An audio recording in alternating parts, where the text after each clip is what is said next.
سلام علیکم دوستان عزیز، خوش آمدید به آموزش امروز ما. امروز ما برای شما یک آموزش آوردیم که چطور تیک تاک پروفشنال به ضمانت 100% به ضمانت بسازیم. دوستان عزیز، اولتر از همه میرین فیلتر شکن دانلود میکنین. داخل فیلتر شکن که رفتین اونجا یوکی را یافت میکنین، انگلیس سری انگلیس روشن میکنین فیلتر شکن. باز میرین در گوگل که آمدین ناشته میکنین تیک تاک که ناشته کردین دمی تیک تاک دم اکانت تیک تاک درآیین. فکرتان باشه که تیک تاک باید پاک کرده باشین از اکانت از موبایلتان. که در آمدین در داخل تیک تاک یک اکانت میسازین.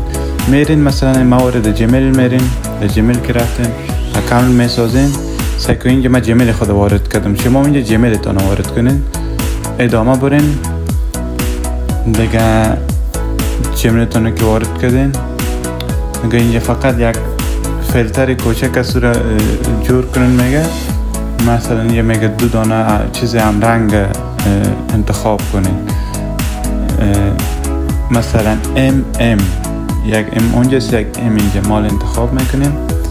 میگه شما همچنان باید انتخاب کنین. دیگه یه اکانتی که میسازم 100% به ضمانت است و به فاریوم میره و درآمد هم میتونین کدن. دیگه تا آخر ببینین یا آموزش مرا، ویدیو مرا لایک کنین، سابسکرایب کنین. دیگه حمایت شما ضرورت دارم. دیگه این 2 دانه من انتخاب کردم دوستان عزیز.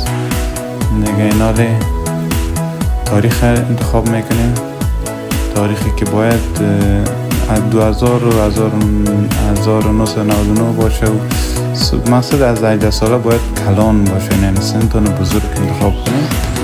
دیگه نکست میریم بچه ها. دیگه اینجا که از یوزرنیم باید انتخاب کنیم برای خود. یوزرنیم یعنی نام، همون نام تیک تاک تانه باید اینجا انتخاب کنیم برای خود. دیگه اینجا من یک یوزرنیمی باید انتخاب کنم.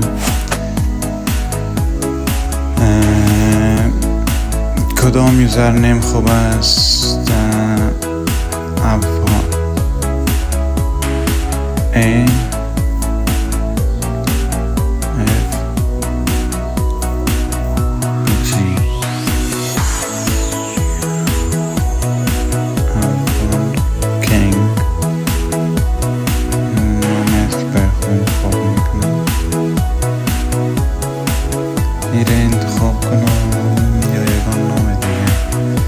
خب مشکل نداره دوستا، که شما میخواین که نام انتخاب کنین بر خود، فقط اینجا نامتان دایر میکنین، بعد اونو پایین باید یک لوگو رو انتخاب کنین.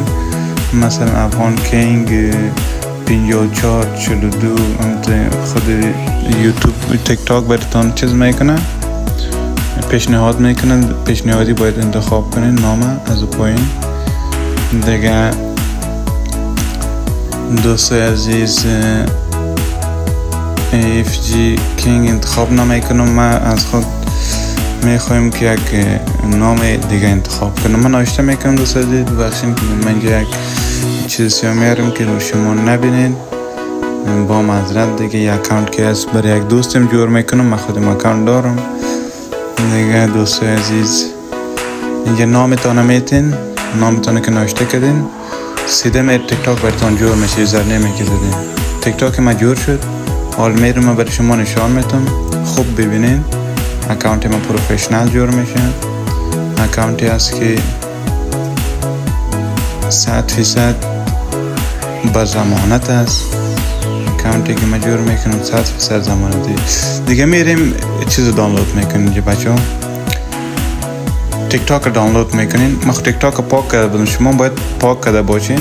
تیک تاک دانلود میکنین. میگه یک ذره باید منتظر باشیم تا تیک تاک دانلود شود. میگه انشاءالله من براتون داره و نشان میتونم که چی کنین، چی رقم اکانت پروفشنال بسازین. ببینید ما اکانت در داخل گوگل ساختم، اکانت ما در گوگل جور شد. با می جیمیلی که من دایر کرده بودم یک اکانت ساختم. ایناله باید شما تیک تاک دانلود کنین، اما اکانتی که ساخته بودین او اکانت باید در داخل تیک تاک باز کنین.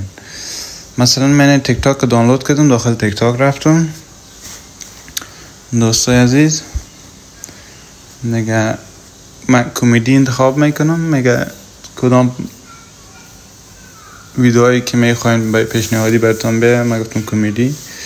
میگه دوستای عزیز اینی اکانت مرم که است، من باید تبدیل میکنم. اینه همون اکانتی که اونجا ساخته بودم، جیمیلش اینجا میزنم. جیمیل که زدم دوستای عزیز، این جیمیل زدم، اکانت باز میکنم. اینا همون جیمیلی که من در اونجا دایر کردم، اکانتم باز شد، ساخته شد. اکانت پروفیشنال که درآمد هم داره ساخته شد دوستای عزیز. کریتور است دوستای عزیز، سعی کنین 100% به ضمانت است 10,000 فالوور پیسه را جمع کنین.